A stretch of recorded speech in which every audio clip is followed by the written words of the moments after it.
Rich people think in decades. You think in days. That single difference predicts more about your financial future than your salary, your education, or your luck. And it starts with one famous experiment involving children and a marshmallow. In the late 1960s, psychologist Walter Mischel sat young children down, one at a time, in front of a single marshmallow. He told them they could eat it right now, or, if they waited 15 minutes alone in the room, they'd get a second marshmallow.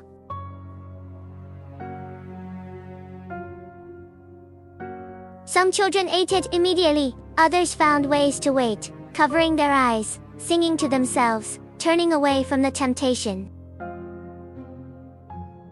Decades later, researchers tracked those same children into adulthood. The ones who waited had, on average, better academic outcomes, healthier relationships. And this is the part that matters today. Significantly stronger financial outcomes. This is Mind Bloom. I'm Hana. Today we're talking about time horizon, the psychological lens that may be the single biggest predictor of who builds wealth and who doesn't. Time horizon is simply this: how far into the future your brain naturally plans. Someone with a short time horizon makes decisions based on how things feel today. Someone with a long time horizon makes decisions based on where things will be in 5, 10, 20 years. This isn't about intelligence. It's not about willpower in the way most people think of it.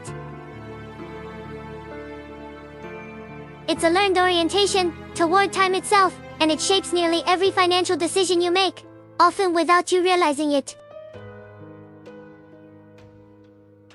The person with a short time horizon sees a bonus and thinks, "What can this buy me right now?" The person with a long time horizon sees the same bonus and thinks, "What can this become in 15 years?" Same money, completely different outcome. Where does time horizon come from? Largely, from environment.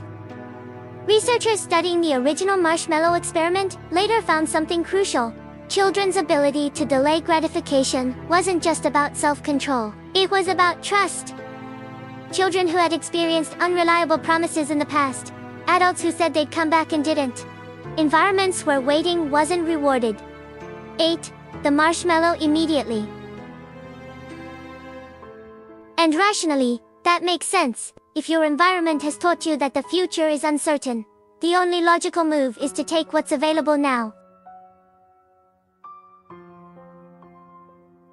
This reframes the entire conversation around financial behavior. A short time horizon isn't a flaw in character, it's often an accurate response to an unstable past.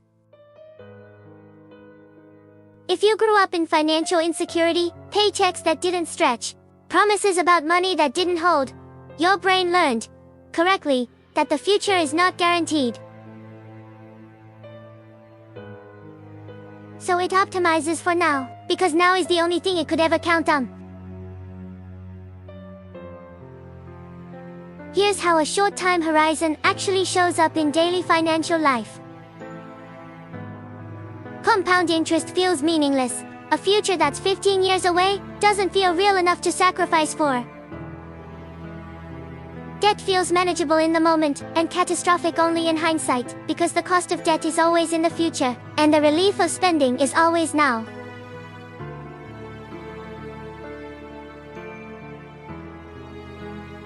Saving feels like deprivation rather than investment, because the version of you who benefits feels like a stranger, not a future self.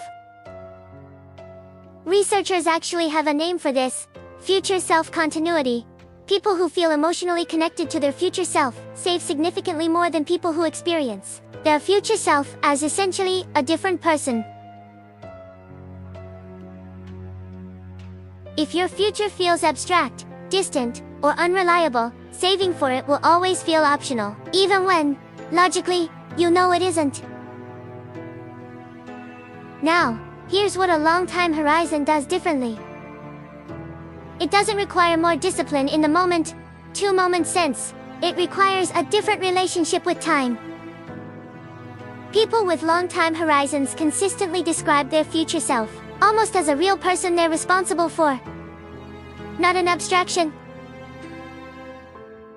This is why some of the most financially successful people aren't necessarily the most disciplined in any single moment. They've simply built a stronger psychological connection to who they're becoming.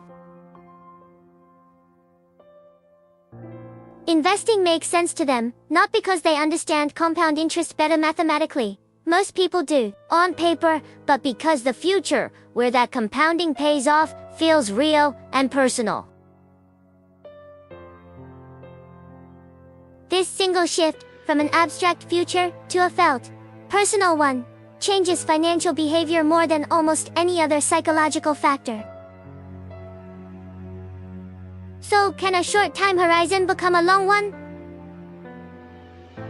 The research says yes, but not through willpower alone. The most effective interventions work by making the future feel less abstract. One striking study had participants interact with HA-progressed digital images of themselves, essentially seeing their future face, before making savings decisions. Those who saw their future selves saved significantly more. The mechanism wasn't motivation, it was connection. The future stopped being a stranger. Practically, this means small, repeated acts of connecting with your future, writing a letter to yourself 5 years from now, visualizing a specific future scenario in detail, or simply naming what you're actually saving toward, instead of saving in the abstract.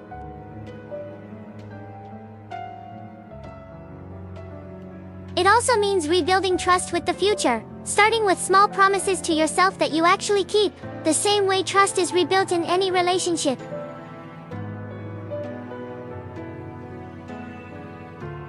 Because financially, that's exactly what this is. A relationship with a version of yourself who doesn't exist yet. If you recognized yourself somewhere in this, in the short horizon, or the long one, or somewhere learning to shift between them, I want you to know, this isn't really about money.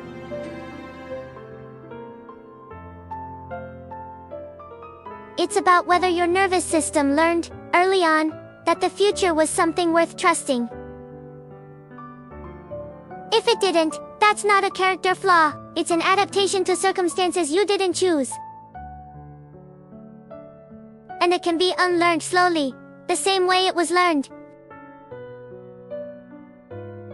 If this gave you a new way to think about your own financial patterns, share it with someone who needs to hear it.